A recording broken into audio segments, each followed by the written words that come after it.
Well, welcome everyone. We're very happy for a new year. We have the excitement of getting to know our students, finding ways to identify what each of these children need, and then providing the instruction and support that enables each one of them to build confidence, to strive to do more, and to believe in themselves. Each learner can accomplish more and greater things. When we want to model excellence and tell our students what they can do, we know that we can instill in them a belief that they can and will succeed.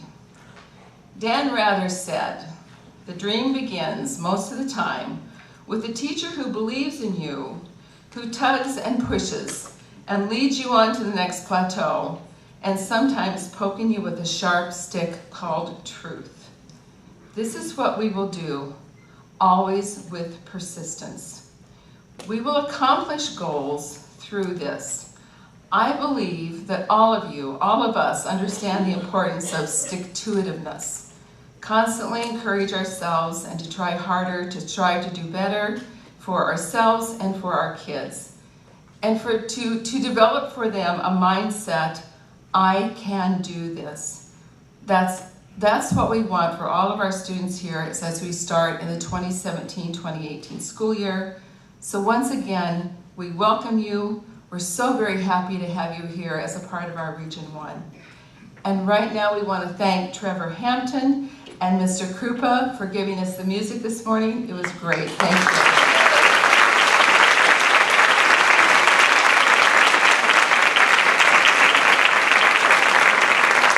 Trevor came to us this year from Cornwall, so welcome as a new ninth grader. So, Mike, you did a great job with your Cornwall staff there. At this time, I want to introduce our central office staff, and they will stand, and they are towards the back, so you will want to turn around to see them. I'll ask them to stand as I call their names. Michelle Curtis.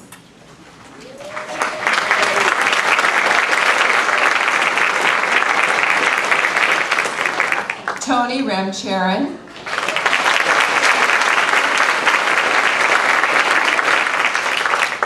Tina Bunce.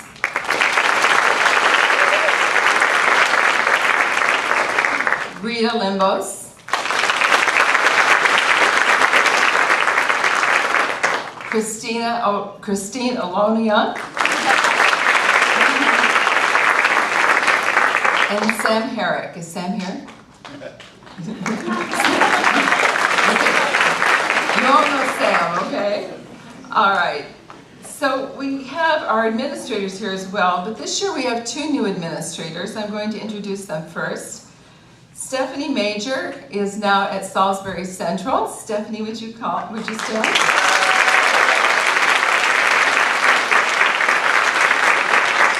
And Lexi Uke is our new principal at Lee Kellogg School.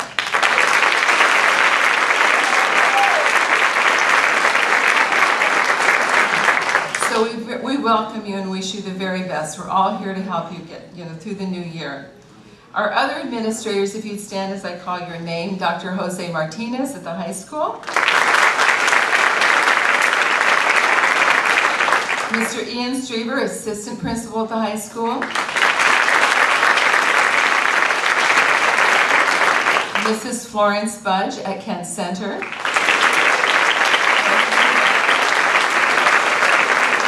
Is that where you sit at church too, Florence?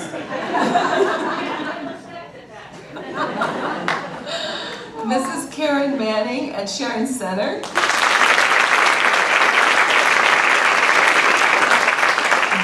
Miss Rosemary Kielty at North Canaan School.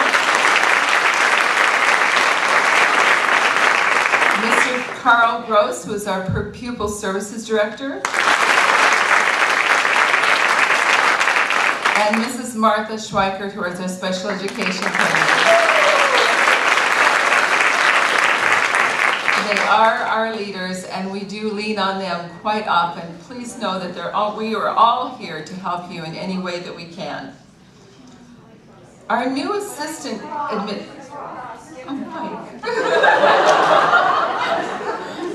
thank you so much. And Mike Kroc.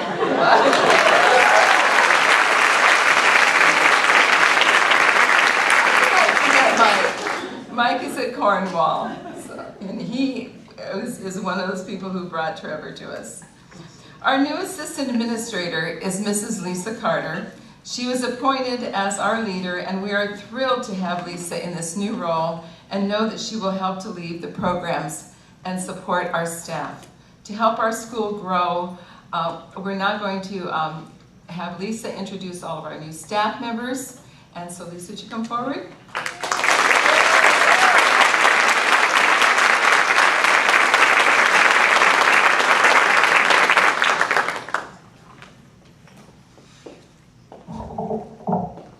This podium is almost as tall as I am. Good morning, everybody. I'm so excited to be here and see all of you. This is one of my favorite days, except for all the other ones. I want to start by introducing our wonderful new teachers this year, and I'm going to start, I would ask each one to come up as I call your name. I have a little thumbnail sketch about each one. Elizabeth Frost. Elizabeth, where are you?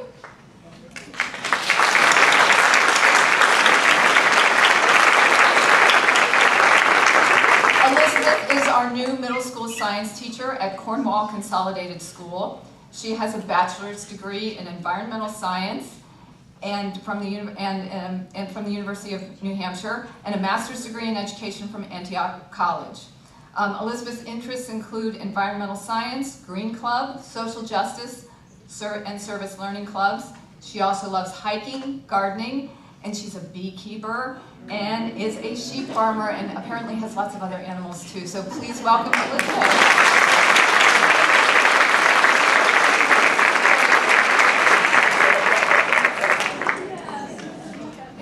Jenny Hill. Jenny, where are you?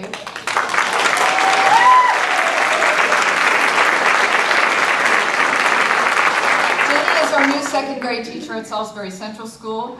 Jenny attended the University at Albany for her Bachelor of Science in Human Biology and Psychology, and Lesley University for her Master's in Education. She has lived in the district for 13 years with her husband and 2 daughters who attend Salisbury Central. She enjoys outdoor activities with her family such as skiing, hiking, and swimming, and she says she is thrilled to be teaching in the community where she lives and loves.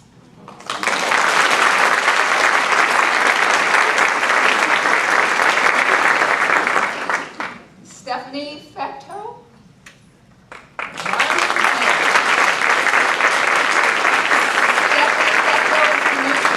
Spanish teacher at Sharon Center School.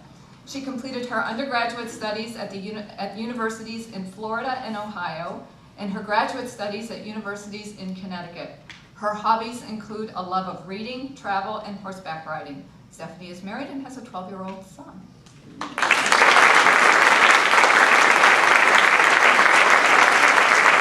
Jonathan Bruno. John Bruno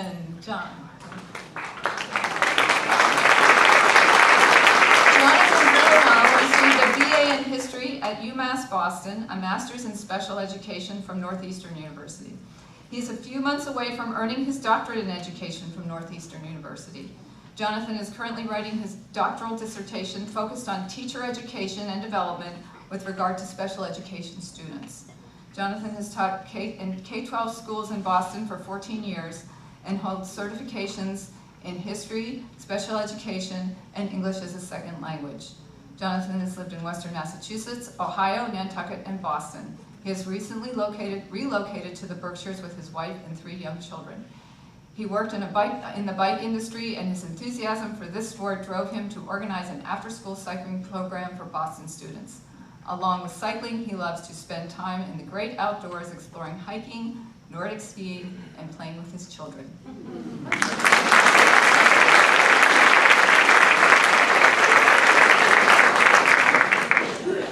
Amanda Spelbos.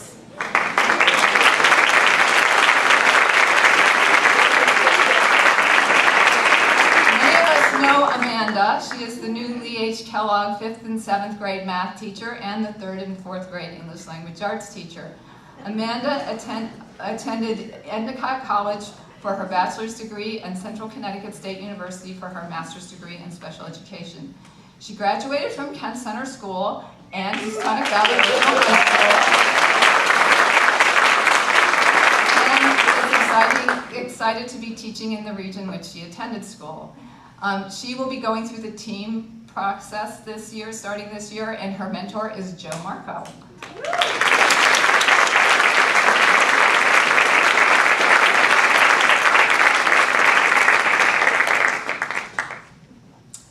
Dr. Mary O'Neill.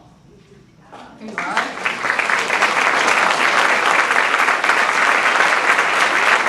Dr. Mary O'Neill is the new Career Experience Coordinator and will be working with high school students and staff. Mary earned a bachelor's degree in accounting and philosophy at the University of Scranton in Pennsylvania, and her master's and PhD in philosophy at DePaul University in Chicago. Her interests are reading, being outdoors, vegetable gardening, and watching Masterpiece Mystery. She is married to Jeff May, and they have 3 children and live in Lakeville.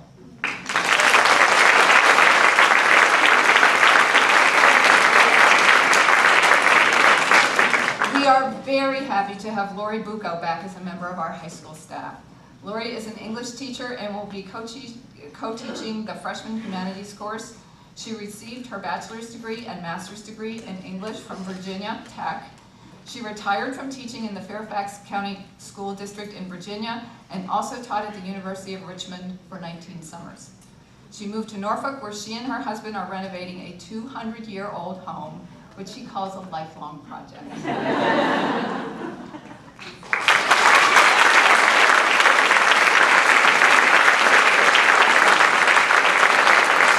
Rachel Gall.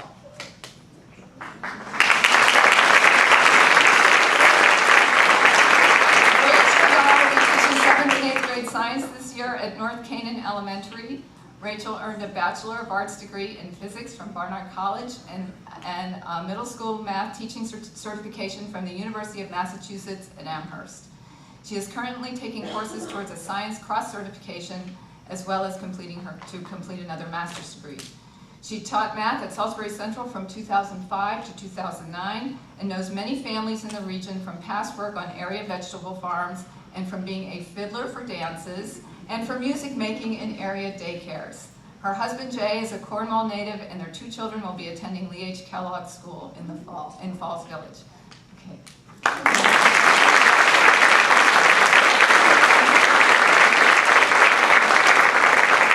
You might want to come around this side. Okay.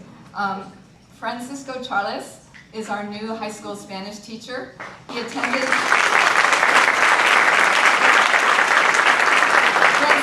Attended the Instituto Tecnológico de Monterrey, Framingham State University, and Sacred Heart University. He has lived in the United States for 20 years. His hobby is wood carving. This past spring, his son and oldest daughter graduated from UConn. Francisco's youngest daughter is a senior in high school.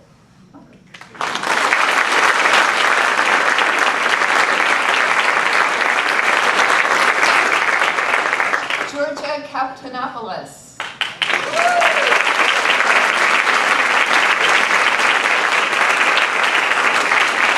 Georgia is the math specialist at Kent Center School. She attended Roger Williams University for her bachelor's degree in elementary education with a concentration in mathematics.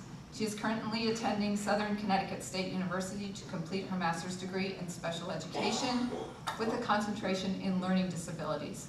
Georgia grew up in Kent and graduated from Kent Center in 2008. Her parents own the Pizza Garden in Kent and Iron Rail in New Milford. Georgia's hobbies include hiking, running, reading, and cooking. She also loves visiting the beach.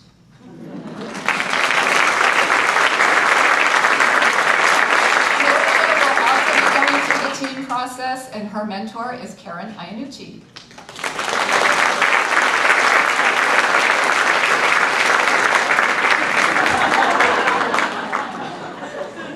Christiane Morel Olson.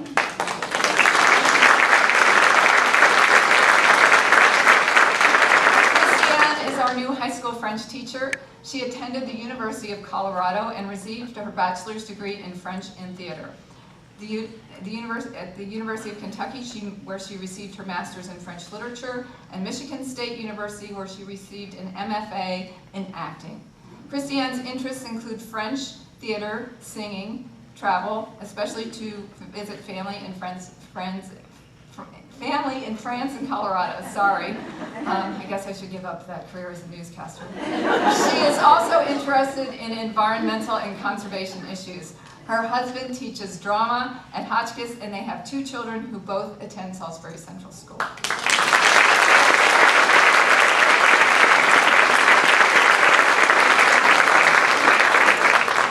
David John Douglas.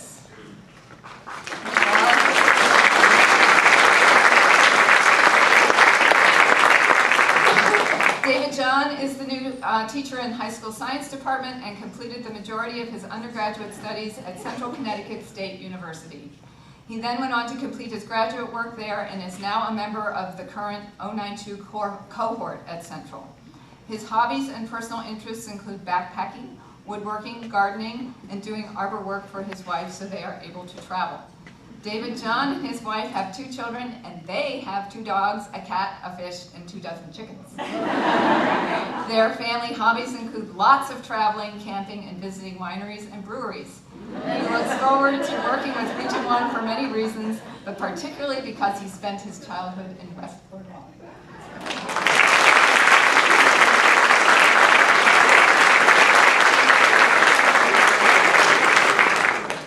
Selena Huber is the EL coordinator. Selena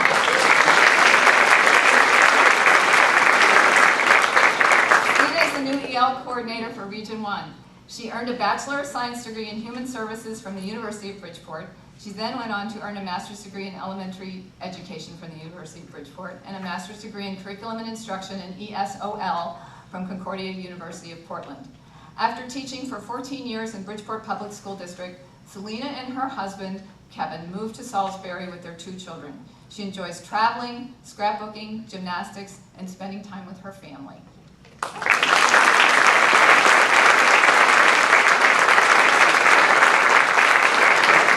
Mr. Rose.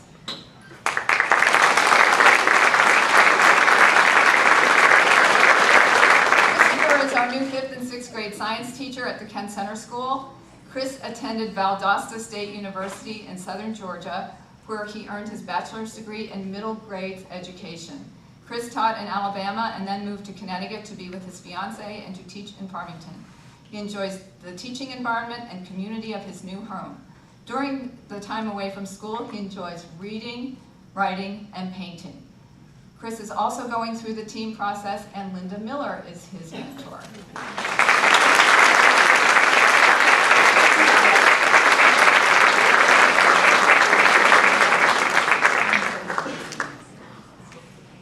Lindsay Alonia.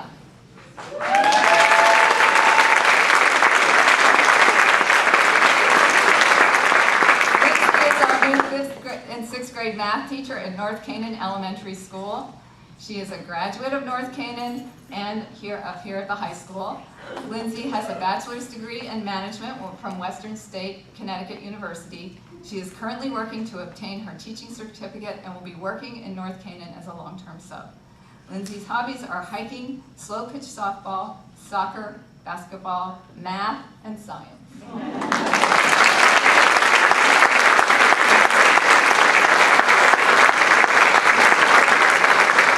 So those are our new teachers, but I don't want to miss this opportunity to welcome 2 teachers, welcoming one back. Well, actually, welcoming them both back, but in different capacity for one. The first one is Paul Padua. Paul, as you know, retired last year. He is coming back to the high school in a part-time position to teach the wood tech class, and we are very happy to have him back.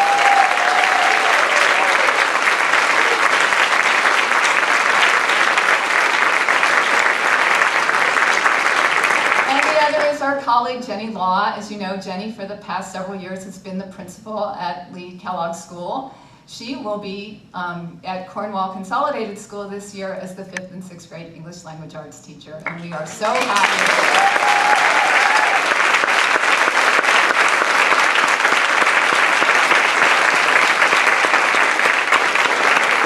So it gives me great pleasure to welcome all of you, new and returning to our wonderful school community. Take a look at everybody, get to know them. It'll be easier to get to know you than for you to get to know everybody else, but we are going to really make a concerted effort to make that happen fast. Welcome and thank you all.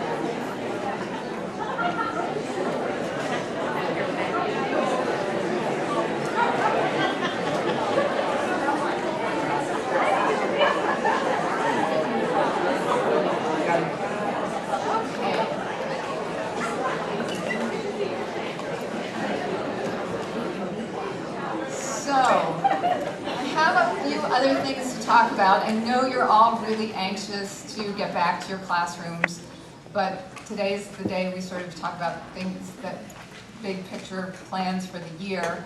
So I want to spend a little bit of time talking about that, and I hope you don't mind if I read my remarks, otherwise I'll start rambling and it will be 1 o'clock and you'll still be here. So I'm going to start with talking about curriculum. Quite a few consensus maps were completed over the summer due to the efforts of many of you, and I thank you for really joining in and supporting the region in this work. Additionally, several members of the Curriculum Council met one time at the beginning of the summer to review existing consensus maps. Most of those maps have been approved and are ready to be used as the foundation for site-based maps.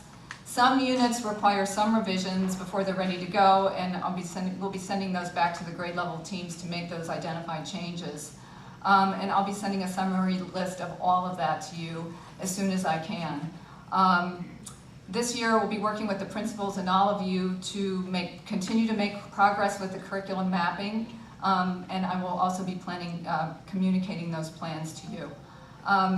This is the biggest, most complicated job, probably a part of my job, and so I thank you all in advance for any help and support that you lend to this effort, because it is the heartbeat of what we do. We have exciting plans for professional development this year. For pre-K through 8, our regional PD efforts will cover 2 areas, assessment and personalized learning. On September 1st, we are very excited to have Leslie Grant. She's the Associate Dean for Academic Programs from William and Mary College, and she's going to conduct a workshop with the teachers on assessment. It will be very hands-on. They'll be working with their own curriculum, and she'll be leading elementary and middle school teachers through a process that is focused on improving alignment of their existing summative assessments with outcomes expected per the standards in each of their disciplines. The remaining regional PD days will be spent with Benna Kalik and Allison Zamuda, and they are going to be leading us in furthering our practice in the area of personalized learning, and we're very excited to have them with us. And again, that will be, I hope, as granular as possible, where they'll be down in the schools and really looking at what we do and talking with us about what we do and helping us make improvements there. The high school teachers will devote a portion of their regional days preparing for the NEASC visit in March, and then they will use their remaining time to focus on improvements in instructional practices and assessment as well. All of the principals have received the regional PD schedule, and they will be sharing it with you when you return to your buildings. New experience for everyone is to be working with instructional coaches. As you know, last year several teachers in each building attended 5 days of professional development to learn how to become effective instructional coaches. The coaches will be available at your request to provide assistance as you try new instructional practices or to help you improve on your current instructional practices. You may seek out a coach to discuss classroom strategies or to observe your practice or to guide you to observe somebody else's practice, or to help you select resources to read and watch that may be of use to you. The schools are in the process of finalizing the coaching staff and will communicate coaches' names in the next few weeks. The work done by these coaches will support your professional development, and it is not evaluative. However, speaking of evaluation, As you know, this is a daunting task for administrators, and principals have identified teachers in their buildings to assist with the task this year. These teachers are going to join the Collegial Calibrations Professional Development activities led by Amy Tepper, and they will be trained as complementary observers. This expanded group of observers will be really helpful to the principals, and they will be responsible for classroom observation only. Only the principals and the assistant principal are the individuals who are responsible for teacher evaluation. Now for a few words about assessment. I will be continuing to work with the principals and all of you to support your needs in the area of improving regional assessments, the development of a formative assessment cycle, response to intervention practices, and preparation for the Smarter Balanced and SAT assessments. While we don't want to teach to these tests, we do want to ensure that student performance on assessments most accurately reflects their learning and your hard work with them in the classroom. We also want to be sure that students feel confident about how to express themselves as learners when they participate in any assessment, as opposed to feeling as if they have been placed in a gotcha situation, which can, happen on the state assessments because maybe there's language or questions that they're not familiar with. But last but not least, I want to mention some new positions and programs that are being incorporated into our school community this year. At the regional level, you all met Selena a few minutes ago. Selena will be our regional EL coordinator, and we're so fortunate and excited to have her. She's going to be working with all of the schools in Region 1 to support the implementation of educational programming for our English language learners. And as you all know, that population is expanding, and we really do need some more tailored services to meet their needs. Excuse me. At the high school, Tyler Burdick will be leading Bridges, a new alternative education program.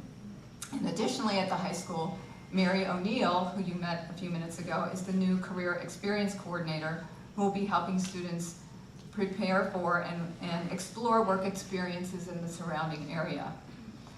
And both of those will be very exciting programs. And you'll learn more about these positions and programs in your building meetings today and tomorrow and throughout the year. Finally, and while not completely new, I want to be sure to say something about grading practices. Last year, all schools in Region 1 piloted new approaches to grading that included the elimination of zeros and homework grades and allowing for the retaking of assessments. The administrators have reviewed the data from these pilot programs and have developed a set of guidelines for this school year that will be followed by all schools in the region. The guidelines for this year have been created to be an accessible transition step to standards-based grading. Again, much more detailed information will be shared with you during your building level meetings. But I do really want to stress that changing grading practices is a learning process for all of us. And from what I've learned from talking to teachers and administrators in other schools, the first years are not always smooth sailing. So it's really important for us to work together and communicate about practices that are effective in evaluating and communicating student learning and those which are not. Toward that end, we will form a regional grading practices PLC that will be responsible for continuing our research and monitoring our progress in this area, as well as planning for the next steps in our journey towards standards-based grading. So, in closing, I'm just really excited to be here in this position and to have the opportunity to work with all of you to support the success of you and all of our students. I think we all know from research, but I think we really all know from our own personal experience that you all, the teacher, are the most important factor in contributing to student success. So I think it will be so exciting for all of us to work together to help our students dream big and strive for excellence. As Eleanor Roosevelt said, the future belongs to those who believe in the beauty of their dreams. Now more than ever, we need creative thinkers, persistent problem solvers, and outstanding communicators to confront the challenges and leverage the opportunities that exist in the world. I do sincerely look forward to your input as we help our students make their aspirations for their future become reality. I also look forward to visiting your schools to see all of the terrific learning activities that are taking place in your classrooms. You are smart, you are strong, you're caring, and you're a determined team of educators. and I am so thrilled to be working with you. I wish you all a fantastic school year.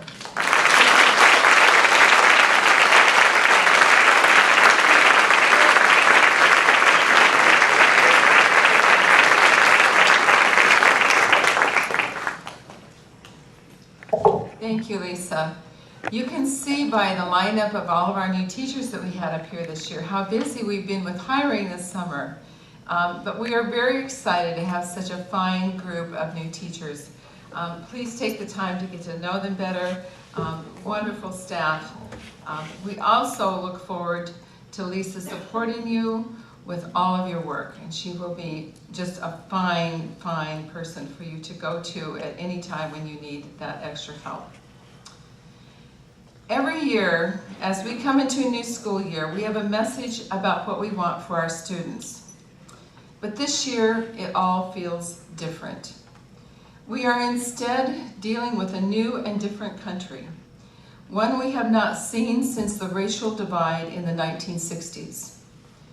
These past years have been rocked by violence, much of it across cultural boundaries. We are seeing a fracturing of relationships, violence, and an extreme lack of unity. Did I see this coming? Did we see this coming? I, for one, have been shocked at the extremism that we thought we were past after the radical racial divide from 50 or so years ago. We know that bias and intolerance can be learned early, often in childhood. Sometimes by age 3, children can be aware of racial differences, and they may have the perception that white is desirable. By age 12, they can hold stereotypes about ethical, racial, and religious groups, or LGBT people. We had hoped we were making gains and getting beyond these stereotypes that underlie hate. We must not accept the forms of bigotry, racism, and hatred that we are seeing right now in the world today. It is the job of the school to shine a bright light and combat this kind of emotion and anxiety that exists when anger, uncertainty, and disagreements exist. You as educators strive every day to ensure that students feel safe and secure. Please know that I and others recognize how much you already do in this endeavor. But what we have seen occurring in our country has reinforced an urgent need for greater cultural understanding and recognition of what we can and cannot accept. Why does this matter? One of our primary goals in Region 1 is to establish a safe, positive, and caring culture. Schools must be protected and secure places for both students and adults. It's our job to be role models to students and show that kindness and compassion are something everyone should strive to express throughout their entire life. Expressing kindness to others is a basic lesson commonly learned during childhood, and there is no doubt that being kind can be difficult in certain situations, but we need to help everyone learn to coexist together and look for common ground. Acting with kindness can provide someone with a sense of pride, and it can boost their confidence. Ultimately, every child and student needs to develop this in their life as we prepare them to be ready for life. The golden rule still applies, and as adults, we need to make certain we are modeling this to students and expecting this from all of us, from everyone. If we are silent on this core topic, it can be interpreted as approval or unawareness regarding the destructive and bigoted messages and activities. I believe that every one of us now has the opportunity and responsibility to speak out against intolerance, hate, and prejudice that is swirling around our country. Schools are an ideal environment to counter bias because we mix children and adults of different backgrounds, we place each other on equal footing, and we allow and expect one-on-one interaction, and we value diversity. District leaders, principals, teachers, our staff can and should professionally and respectfully be prepared and ready to comment on the core values that are the foundation of our country's most cherished and valued principles. Our voice on this topic at this time will help to reinforce the importance of inclusiveness, equity, and moral courage. As educators, we need to do this. Education is an antidote to intolerance and conflict. Children learn from the language we use and the attitudes we model. If we demonstrate a deep respect for other cultures, races, walks of life, they most likely will also. Issues like immigration, racism, and xenophobia are fraught with emotion, and some consider them too political to be brought into the classroom and in our schools. But where else can these topics be viewed? Not only as national and global issues, but as learning issues. And who is better equipped than us as educators to guide the learning so that students' views on these issues are informed by analysis and respectful dialogue. By looking more deeply into their values, ideas, and experiences, our students learn to take greater responsibility for others, to explore ways to communicate better, and to solve interpersonal problems. We are all in this together. Our journeys might not be the same. In fact, they may be very different. But one of the things that makes us all the same is that we all struggle, we all face hardships, we all endure challenges and obstacles and difficulties. Life is hard enough as it is, so we should strive to make it easier on one another by being tolerant, accepting, and kind. And in our kindness, we can inspire kindness in others, helping to make life just a little better.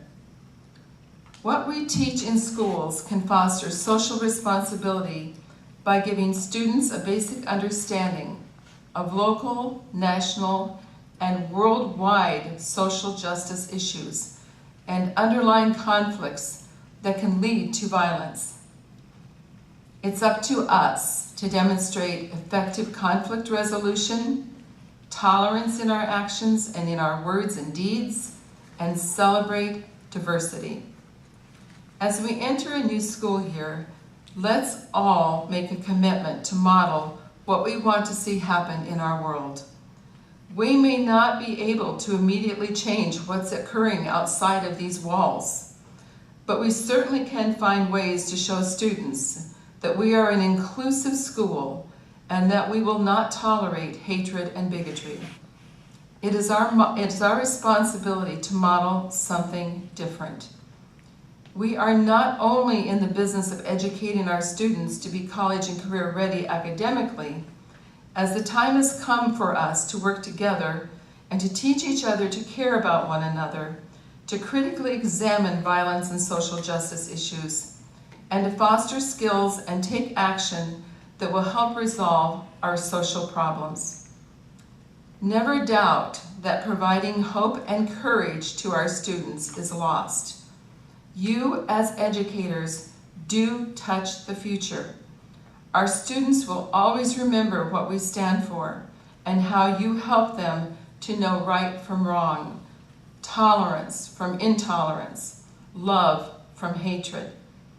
Please continue to keep our students safe and secure and talk to them often about the characteristics, about the characteristics we want in them and what we want to see in our world. We want our students to be empowered with ethics and empathy to take action in ways that can enhance our humanity and build a better world. In the words of Confucius, education breeds confidence. Confidence breeds hope. Hope breeds peace. Thank you for carrying this message and for all that you do for our students in Region 1. Thank you.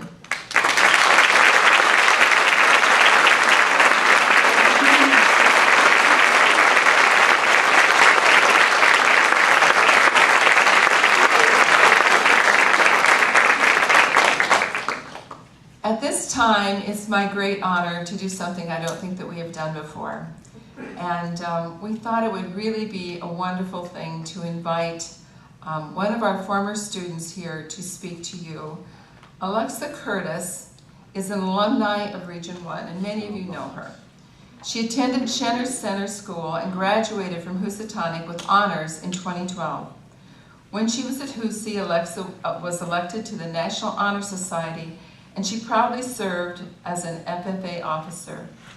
Alexa was selected as the inaugural recipient of the Margaret Derwin Scholarship. She was the first one in the spring of 2011, sharing with the committee her dream of becoming a child life specialist in order to be able to help children understand and cope with their medical conditions and hospitalizations. Having now attained both a Bachelor of Science and Master of Science degree, she is poised to begin her professional career that was in large part made possible through the generosity of the donors of Region 1 and the support of many of the faculty. Alexa, we thank you for coming today to share your story with us, so we welcome you to the stage.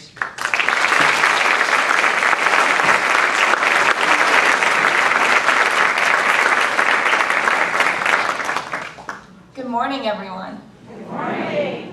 That's really fun to do. I've always been on the other side of it. So I am so honored to be here this morning. I will say, like I just said, that I am still, just being a few months out of college, very used to being on the opposite side of this, being in the audience, listening to a professor or a teacher be the one at the front of the room. And I now have a better understanding and appreciation for what you all do, standing in front of a big group of people. So thank you, Dr. Vogel, for inviting me here. And as Dr. Vogel was saying, I graduated from Sharon Center School in 2008, and then from this wonderful school in 2012. And kind of before that graduation happened, I was very, very lucky to have some amazing, amazing teachers. And I'm so happy to look out into this audience and see so many of them here. So go back to 2011, as Dr. Vogel was saying, I was chosen as the first recipient of the Margaret Derwin Blue Sky Scholarship. And that was an absolute thanks to one particular science teacher, Leticia Garcia Tripp, who was one of those teachers who saw something in me that I didn't see in myself at the time. She was the first person to tell me about the scholarship, and she said, "You need to apply for this." And I looked at her and I said, "You are crazy. You are absolutely crazy. Why on earth would they pick me for this amazing, large scholarship? Why? I'm not Miss Popular. I'm not on the sports team. That's not me. I'm quiet. I'm shy to some people. You know, when I won, some students in my class said, 'Who?' Because that was just me. I had my circle of people, and those included students as well as teachers, but I wasn't that person that everyone knew. So when she suggested that I go for this scholarship, I thought she was a little crazy, but I did it because she said, "I believe in your dream, and I know that they will too." And so that was all in part to her, and to my complete surprise, I was notified after the whole application process that I was one of 2 students who they had selected to have final interviews. And even that just shocked me. But then when I actually went for the interview and saw who the other student was, again, I second-guessed myself. And I said, "There's no way. That student is an amazing student who does so, so much." And I would have been very happy if that person had gotten it. But somehow the committee, again, saw something in myself and had a belief in me that at the time I thought I could do, but didn't know it for sure. And so with that scholarship and being chosen as the first winner, I gained so much confidence. And going from that point forward, I always had it in the back of my mind, all of these people have believed in me. So if they can do that, I need to start believing in me. And I need to have faith that I can do this, because I want to make a difference in the lives of children and families going through some of the most difficult challenges in their lives, being in hospitals, being in hospice, dealing with things that no parent wants to have to deal with their child. And so from that point forward, my goal was set. I knew exactly what I wanted to do, and I just needed to figure out day by day what I needed to do to reach that goal.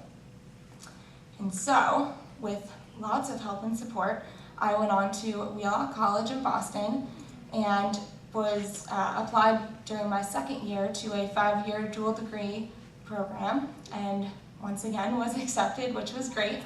And ever since, I have worked so hard, lots of really late nights, lots of meltdowns saying, can I really do this? But then just reminding myself that all of these other people have believed in me, so I need to keep doing that as well. And thankfully, this past May, I did graduate with my Master's of Science, and I am very excited to announce in front of you all that I have just received an offer and accepted my first real job in the real world as a child life specialist at a children's hospital within St. Peter's University Hospital in New Brunswick, New Jersey.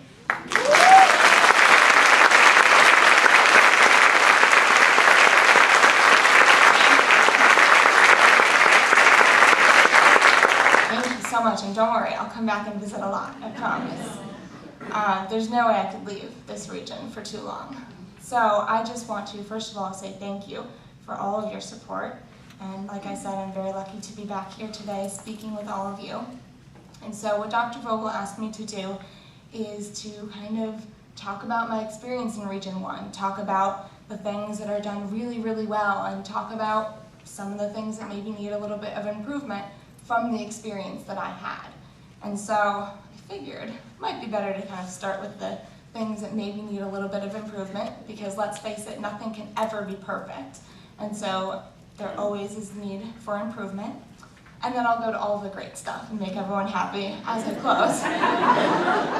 But don't worry, you are all fantastic, and that's one of my overarching messages speaking with you today, is that I am just so grateful for all of you, even the teachers that I have not personally had. You have all touched so many lives. So just hold on to that thought for a few minutes and we'll go back to that.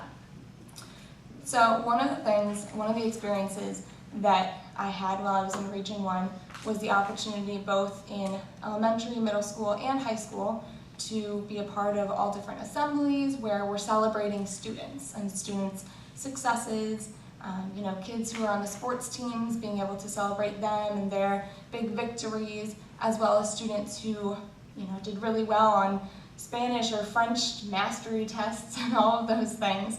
But something that I personally think could be improved upon, and this is more towards principals and administrators that can have an effect on this, is being able to celebrate everyone in a sense. The FFA program here at Hughesy, which you will learn from my talk today that I love the program. One of the things that they do that I think is so fabulous is they have an FFA banquet every single year that does take the time to celebrate all of those students and the things that they do and the things that they're great at. Not everyone is a perfect student. Not everyone is on the sports team. I was a good student, but I wasn't perfect. And so I remember sitting in some of those assemblies and feeling like, well, I guess I'm not good enough. And I think that that is something that's really hard to swallow for some students. I think, no, of course we don't need to applaud everyone, for just participating in everything. But there are opportunities to notice students who maybe wouldn't get noticed otherwise. And I know a lot of teachers and faculty members do that on their own time, reaching out to a student saying, hey, I know you studied really hard for that test and you did a great job. You should be proud of yourself. That's fantastic. But I think at the school level, there could be more that's done to really make sure that it's not just the students who get the perfect grades or that are on the sports teams or do really well in learning different languages, because I know I was not very good at that.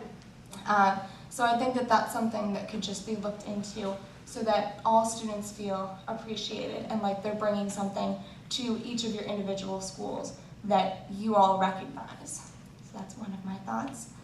And I will always do a plug for this, and some of the principals here actually might recognize me even though I didn't go to your schools, but I had the opportunity when I was a senior here at Hoosey to go to a couple of the elementary and middle schools and speak with some of the middle school students about bullying. And I will always be an advocate for anti-bullying, and I think it's always something that needs improvement. You know, there's always opportunities for there to be better anti-bullying efforts in especially the elementary and middle schools, because let's face it, middle school is really hard. Kids fight a lot, kids don't get along very well, and while having such small schools is an absolutely fantastic thing, and I think one of the things that makes this region so great, it also is hard being kind of with the same small group of students for so many years. And so I know I was that student in 7th and 8th grade that was bullied very, very badly. And that was really hard. We had all been together for so long that I think we were really ready to have some space, but that wasn't able to happen soon enough. And at the time, unfortunately, there wasn't a lot in place to make sure this wasn't happening. And so I think that while things have certainly gotten a lot better thanks to better anti-bullying laws, there's always more that could be done, and I think that that's something that I will always advocate for. And I went and spoke with some of the middle school students, and months after I spoke with some of those students, I would be working at the YMCA and have a student come up to me and say, I was at one of your talks, and you changed my life. You made me feel like I wasn't alone because you shared your story and what you went through. And you showed us that there is an end. There is an end. There's a better side to this. It will end at some point. And you made me realize that. And I think that there are so many opportunities to help students recognize that before it's too late. Because we don't ever, I know all of you don't ever want to have any tragedies happen where a student felt like they weren't supported and they didn't have someone they could go to, or that maybe they went to someone but they didn't really take it seriously. You know, it's really easy to say, oh, it's just kids being kids. But not everyone knows what else is going on in that student's life. And there could be a lot going on. And something that might seem silly to a teacher or to another student might be what pushes that student over the edge. So I think, in my opinion, everything really needs to be taken very seriously, and teachers can take the opportunities to check in with a student if they think, oh, you know, that person was really quiet in class today. Or if you happen to see something in the hallway maybe, take the opportunity to just check in with them. And if they do express that they're struggling, take it very seriously and, you know, find the right resources to bring them, you know, do reports on bullying, and don't just do that and then walk away from it, but actually follow up on it and make sure that was truly reported and filed the correct way, and that someone is actually checking back in with that student periodically. So that's kind of my spiel on anti-bullying, but I think all of you have a really unique opportunity because you are with the students, a lot of the cases, more often than their own parents are for more hours of the day during the school year. So you see them, you have that opportunity to be that person that says, hey, is everything going okay? Is there something that's going on? And that could really be the difference between life and death for a student. So please use those opportunities. Another thing, you will all love this, that I think could absolutely be improved upon is recognizing the faculty of Region 1. You are all amazing. And truth be told, there wouldn't be these schools without all of you. And so I personally feel that the faculty could be appreciated a lot more, recognized. It shouldn't just be the students that are recognized, but all of the faculty that work so hard to make a difference in those children's lives and to help them learn and grow and to just not really be recognized at all for all of the hard work that you do. I just think that's a shame because so many teachers go out of their way to not just be a teacher, but to really be a mentor. I mean, I'm looking around the room and seeing all of my school moms from elementary school and middle school and high school that truly were not just a teacher, but a whole lot more, and were those people to reach out to me and say, hey, is everything okay? Is there anything I can do to help? So I think when those teachers are making that big of a difference, that needs to be recognized so that you all feel really appreciated, because you guys don't do an easy job. And I have a feeling none of you went into this profession for the money.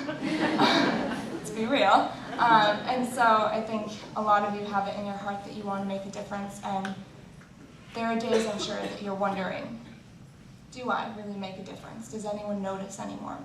And I'm telling you right now, I notice. And a lot of other people notice too. So even if you're not being told it all the time, please know that it's true. We all care so much, and we're all so grateful to you. I am in touch still with so many of my fellow students from all my different years of school, and it's so weird, but we all talk about all of you and how great it is. And I know a lot of students come back to the high school and visit, and I think it's really something special and something you should all know, that you're not just forgotten about when students leave. So if those teachers and faculty could be recognized more, I think that that would do a lot for morale and really just make a better community. So that's my last improvement. Now I can go to the really happy stuff.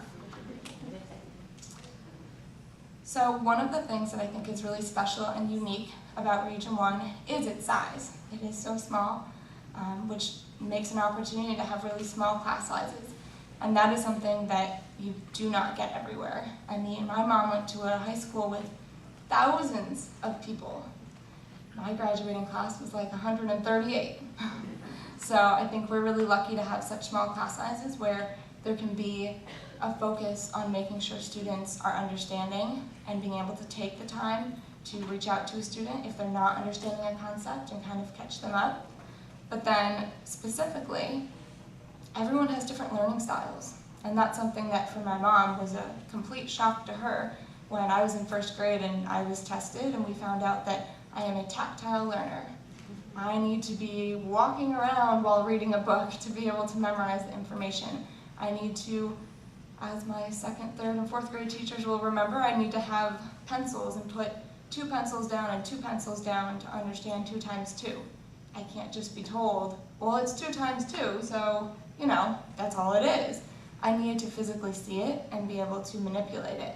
And I had some amazing teachers that were willing to work on me with that and understand that I don't have a disability, I'm not broken, as some people try to tell me. That's not the case.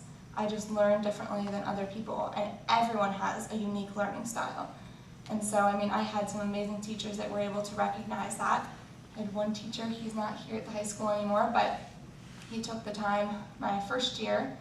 I sat down with him the second week of school and said, I just want you to know, I learn differently than a lot of people. And this was history class. History is really hard to make tactile.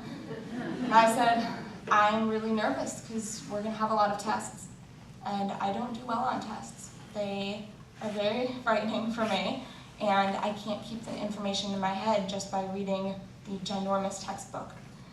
And he said, you're not going to have a problem. I really don't understand why we're talking about this because, you've only been in class for 2 weeks, but you raise your hand all the time, you answer questions, you actively participate, you do all the homework, you're like the perfect student here. I said, okay, we'll see. And he said, I'm sure we will. And so I took that first test and I studied so hard, so very hard. And to his surprise, I did very, very poorly, which again, shocked him. And so he sat down with me and he did something that I don't know that a lot of people would do, and I don't know that it would always be encouraged by maybe some higher up people in the school systems, but he really sat and talked to me about what I needed, and he made up a new test, same idea but different questions, so I couldn't have memorized it, and because he was also my study hall teacher, he sat with me and he asked me the questions. I got 100. Because I was able to just hear the questions and not be looking at them, and that allowed my brain to work differently and know the answers. And so, at home, I learned that I needed to be holding that textbook and walking around my kitchen island 1,000 times as I, out loud, said the information from the book. Otherwise, I could read it over and over and over again without having any idea what I just read. So I think it's great that so many teachers take the opportunity to reach out to students and figure out what they need, but I think that could always, again, be improved upon, and because everyone does learn differently, and that's something that I think is new to a lot of people, but especially for the new teachers that are coming in, I think that's something that you should really take into consideration, especially when you're starting out. A lot of teachers will do I'll give you note cards on the first day, the students, and ask them to write down a whole bunch of different things about themselves. So why not consider putting on there, what is your preferred learning style?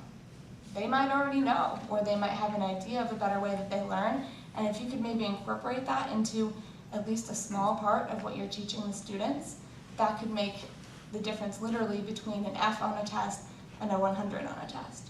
So that's something that I think is amazing that so many faculty members do really, really well, and everyone could continue to incorporate into their work. I've already touched upon this a little bit, but we have amazing faculty at all of these schools, even though I don't know you all. Something that makes Region 1 unique is how much you all care. And like I said, I've seen that through all of my different teachers who are my moms and who are my they're my mentors, who, don't just say hi to me because they have to, but because they genuinely want to say hi and ask me how I'm doing that day, and who I still talk to this day. And even just walking in here this morning, the amount of hellos I got from people, it was so great. I was so excited to see everyone, and it was also great to know I wasn't forgotten, because I certainly didn't forget any of you. But you all care so much, and you give so much of yourselves. My mom works at Hotchkiss, and while Hotchkiss is a fantastic school, I could have gone there for free because she works there. And my mom offered me the opportunity, and I said no. I knew I needed to be here. I knew that there's nothing Hotchkiss could offer me that I couldn't get here, and honestly, I think I got more here than I ever would have gotten there. And I don't mean to say that in a negative way towards Hotchkiss, but I think that the idea that people say public schools aren't good or the faculty aren't really as good as they could be compared to private schools, I think that is absolutely crazy to say. Everyone always talks about the triple threat at private schools and faculty members, because they're teachers, coaches, and mentors. We have that here. It's not just at private schools. I hate to kid people, but we truly, truly have it here. I'm looking at several people who were my teachers and my mentors and my moms and other people's coaches. And so I want you all to recognize that the amount that you care and the amount that you give is recognized in all of the students, and makes Region 1 amazing and really prepares us for life outside, because we know we can always come back to this place whenever we need that little bit of support. And then I will talk about the variety of activities that Region 1 has, because that is something that I think really makes this region stand out, is that we have so many opportunities for students to do all different things in school as well as outside of school. I'm looking at Mr. Krupa, who is an amazing chorus teacher, and Mrs. S is out there somewhere and was amazing for night choir. And then I'm looking at all of my previous FFA teachers and mentors, and then there's all of the different sports teams. There are so many opportunities here. There are art classes, woodworking classes, everything you could think of. And a lot of people don't think that that's possible at public schools, that you don't have options for classes or for activities, but we truly, truly do. And I could go on all day long about how amazing those programs are, and that we are very lucky to have that. So I think that's something that really makes Region 1 stand out, and I've always held very, very close to my heart, and always will. I truly want to raise my future kids one day in a school district just like this one, because there's so much to offer and so much for students to get out of those programs. I wouldn't be standing in front of you today doing this talk if it weren't for Karen Davenport, who said to this really, really shy 10th grader, "You're going to do prepared public speaking competition." I said, "No, I'm not. No. I was bullied really badly. You don't understand. I can't talk in front of anybody." And she said, "No, you're going to do it." And she worked on me and, wore me down. Okay, I'll do it. And I won. I won the chapter public speaking competition. And then the next year, she looked at me and said, "You're going to do extemporaneous public speaking." No way. No. At least I had, paper in front of me before. You're telling me I'm not going to have that? She said, yeah. No. But again, she saw something in me that I didn't. And I believed her. And I did it. And I did very, very well. And so that's just one way that this region and that program changed me. And when I went to college, I was so shocked to see how many students in the first week when we had to do our first presentation, they were all freaking out. "How do we do this? How do we stand up in front of the class and talk?" I said, what do you mean? I've done it a million times. Not really fun, but I've done it a million times. And I said, what?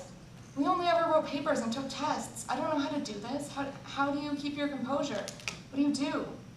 I was shocked. And so you need to know that you're all preparing us for the real world in a way that a lot of other schools aren't preparing their students. And I mean, Mr. Bear, you're probably out there somewhere.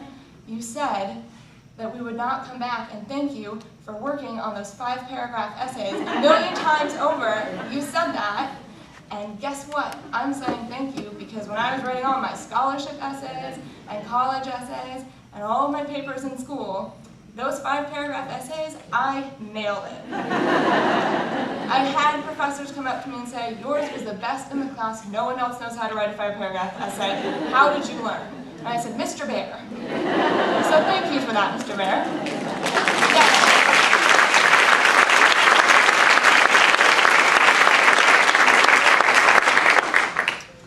And so one of the last things I just want to say is thank you all. Again, I know I've said it a whole bunch of times, but I really just want to thank you all for being here. I know today this is probably, you could think of a million other things you'd like to be doing than sitting here, but thank you all for being here, and thank you all for being here every day during the school year, being there for students, putting a lot of emotional kind of toll on yourself in order to be there for students and for each other.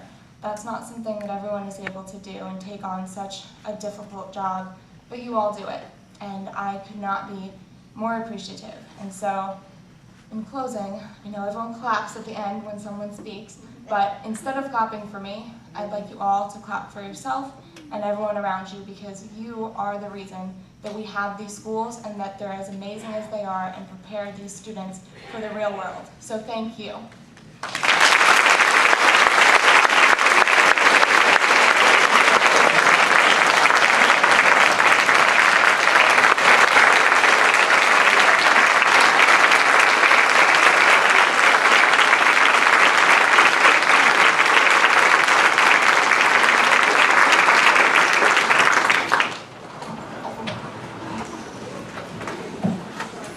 Alexa, thank you for those words. It's wonderful to hear from a student who's been here, experienced what you have, can tell us what we still can work on, and yet those things that we know we do very well. And we certainly appreciate you taking the time to do this. And congratulations again on your new position. We have no doubt whatsoever that you are going to be a shining star in that field and continue to do everything you can for the betterment of the world. So we're very proud to have had you as a student here in Region 1. So let's give her another hand.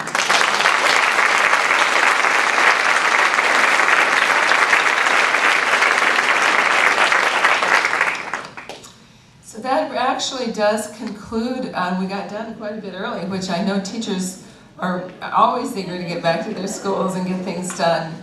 But just a couple things. You probably saw the number of books that we've laid out. You can't leave here unless you at least have 10 in your hands. No, actually, we really would like you to take, if you would, a few minutes and go through and see if there are any books that could help you this year. We emptied, we had so many extra books in our conference room, and so we took some time this summer to clean the shelves, and we weren't seeing those books checked out, and we felt they're far more useful in your hands than they are just sitting on a shelf. So that's why they're there, and we have a wide assortment of topics. So please do take those. I don't know what our food supply is out there, but I'm guessing we probably have extra food as well. We don't want that to go to waste, so please take extra, fruit, pastries, whatever it is, back with you. We just all want for you the very best year possible. We know how dedicated you are to our region, to your schools, to our kids. This next year we're going to be really striving hard to do more communication with our parents, our community, through newsletters, more meetings to have two-way exchanges, and I hope that you'll all be a part of that, because it's really important to get the message out just as Alexa did to us.